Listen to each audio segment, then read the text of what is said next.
Hello everybody, thanks for joining me for another one-man review. Today I'll be taking a look at the new book from Oni Press called Lights by Brenna Thumler. This is the third and final book in the series that was started off with the book Sheets and followed up by Delicates, both books that I really enjoyed.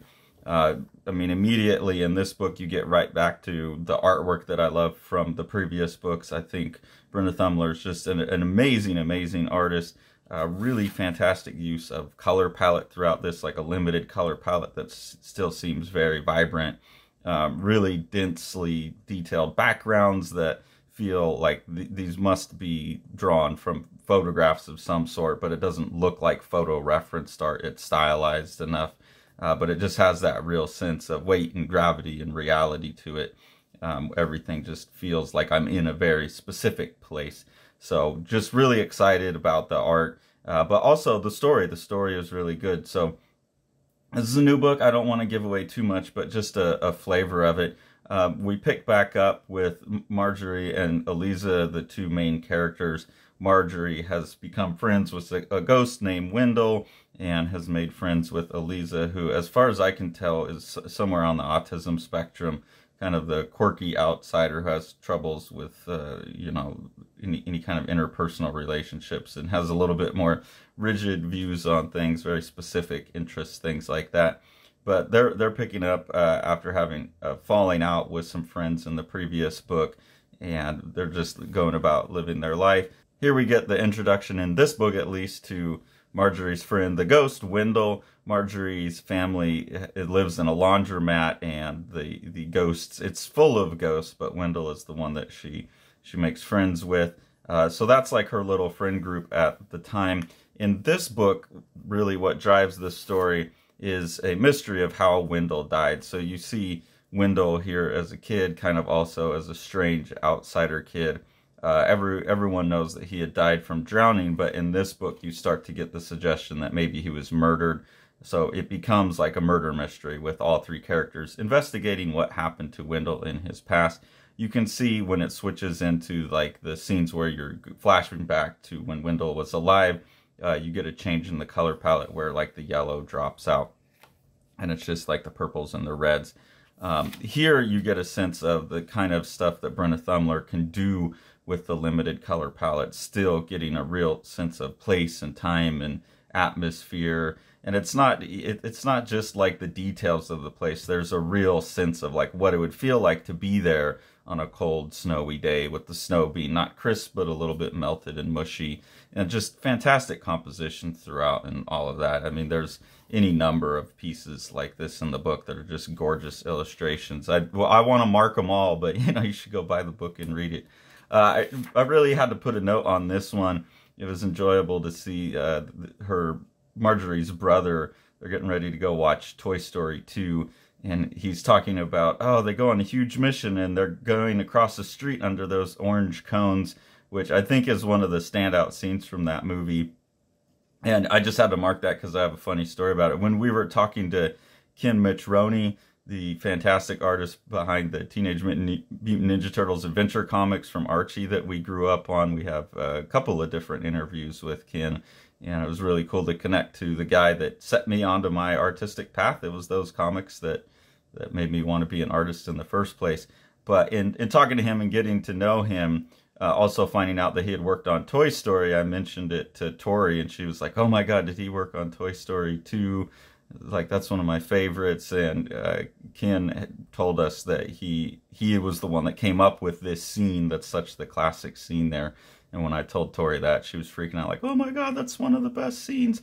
So it was funny to see that scene lands for other people, and just was like a reminder to me of how cool this channel has been in terms of the people that we've had the honor of talking to and stuff. Like someone who's been so influential, even though he doesn't get the credit for. So shout out to Ken Mitchell for coming up with a scene that's influenced so many people.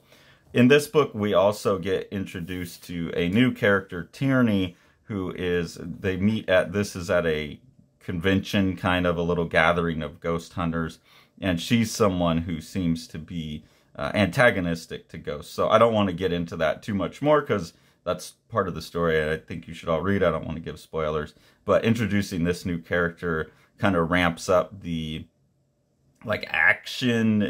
I guess thriller would be the way to say it. You know, it's got this mystery aspect to it, and you got this other kind of bad guy character in a way. Not really, but it's an interesting addition to what's going on in the book. Here's another one of these. I just had to, I don't want to give away too much of the great arc. It's tempting to tag every one of these, but this one was just so striking to me. Again, this double page spread where you get a real sense of like it's cold out, but it's warming up and everything's mushy. And to capture that all in that limited color palette, this is the kind of art that I wish I could make, you know, that it's such a great composition, but it just says so much about place and space as well. I just find it so impressive.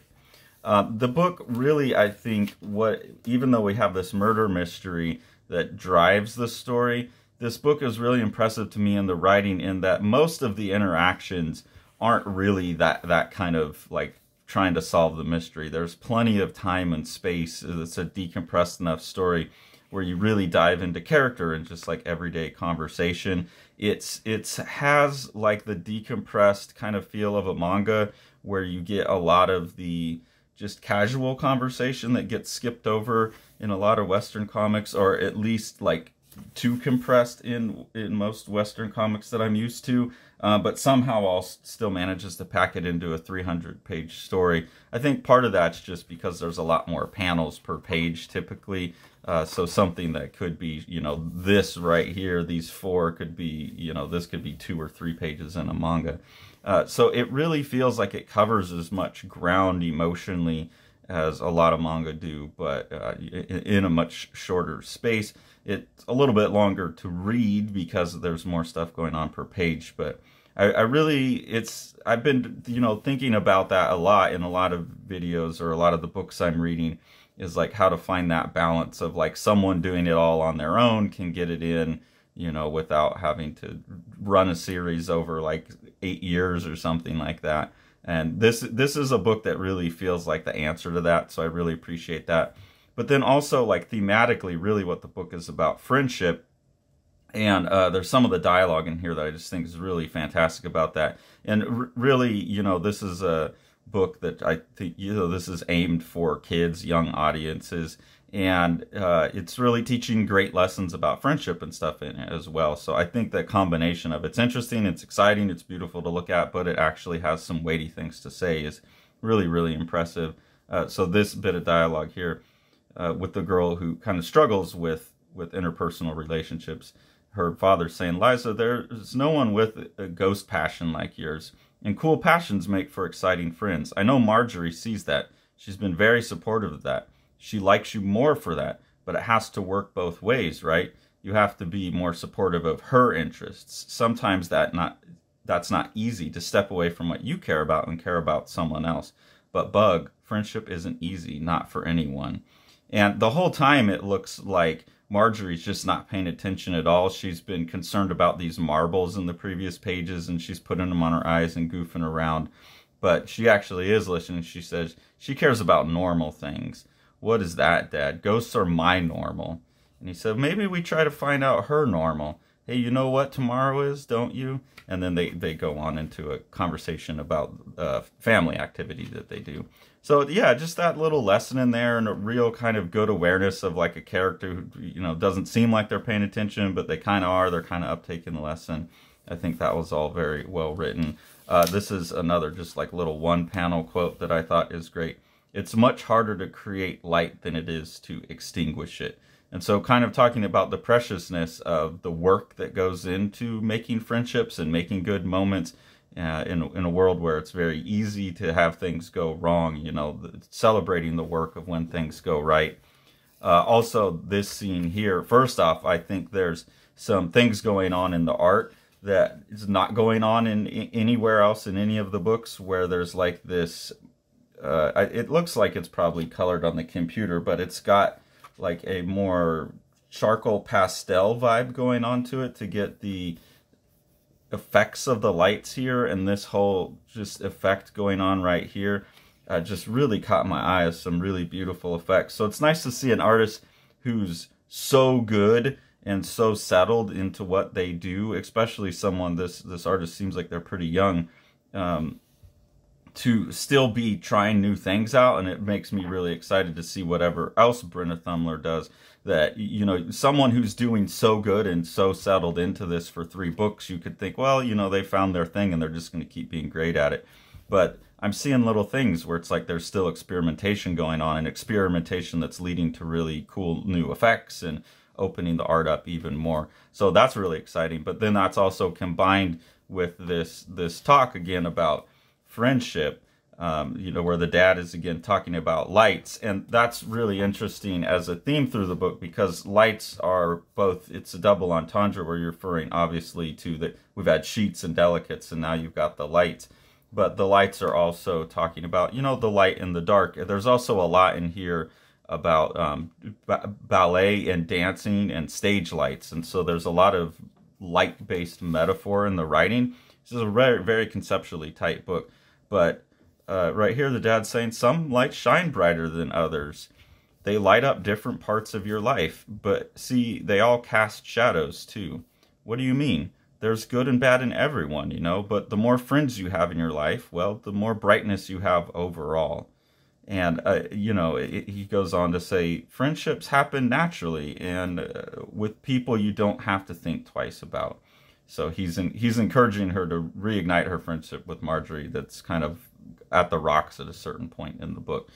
So it's that combination of like really tight metaphor being used throughout the book with really good lessons being taught throughout the book that applied to adults and kids. You know, adults can have a lot to learn from this, as well as just the kind of really nice through line of the mystery going through the book and all of the amazing art.